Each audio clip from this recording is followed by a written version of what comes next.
The women who started DKG were a very, very brave bunch. They started it 80 years ago at a time when you got fired if you got married as a woman. You got fired if you were seen to congregate. That was frowned upon. But they said, for the good of one another, for the good of the children, we're going to stick our necks out. And that's what they did 80 years ago. They took a big risk, and they formed this organization that thrives today and helps so many women today. And the women of DKG now, I'm hoping they can just, lift that bravery up in their own way and say, we're going to grow the organization. We want to double this organization in 12 months. My mother belonged to Delta Kappa Gamma all through her career and when I was growing up. And when I became a teacher, she invited me to join. And I was way too busy for that. I just didn't have one night a month that I thought I could give to this organization. And finally, I came around and decided to be initiated. I think in recruiting, I'd go back to reflect upon who invited me. It was another teacher in the faculty who saw something in me that I hadn't seen in myself. Okay, and I think for somebody, teachers who are, or I should say members who are currently teaching, what they need to do is to reach out to new teachers, women who are not members, and invite them. Recently, in my chapter, we invited a person to come and speak to us about her organization, and she's an educator. And she said, I really miss being around teachers. And so, of course, we invited her to join. And it's been amazing because then her colleague said, gee, I'd like to be a part of your group too. Please come on in. So I encourage members not to be afraid to ask somebody to join because they might just be thinking that it's by invitation only and that they can't become a member, and they can.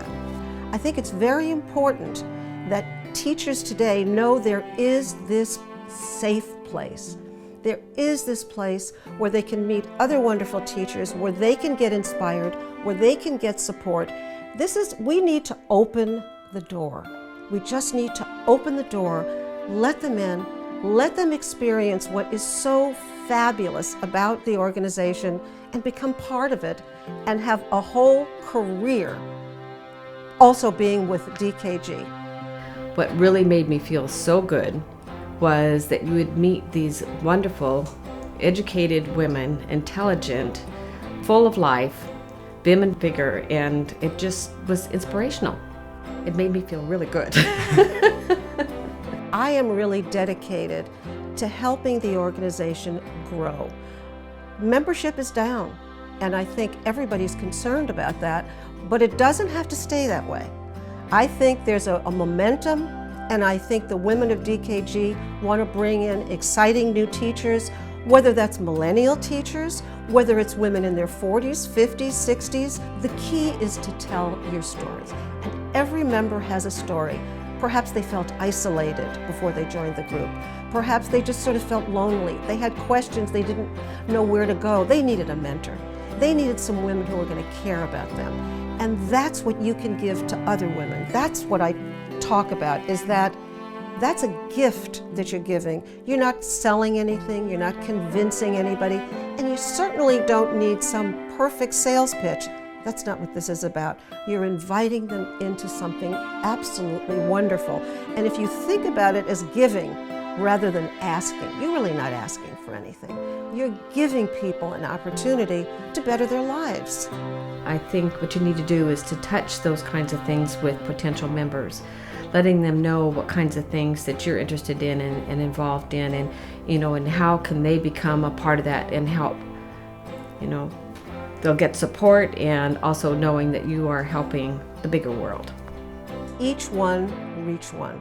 Because if everybody found one new educator and encouraged that person to become part of the group, that would mean that the organization doubled. Everybody goes and finds one great new educator, whether that person is somebody in the family, whether it's a neighbor's daughter, whether it's somebody who was a member, a prior member, who dropped out for whatever their reasons, but wants to come back. In fact, a lot of prior members want to come back, and really all it would take is a phone call and a welcoming back.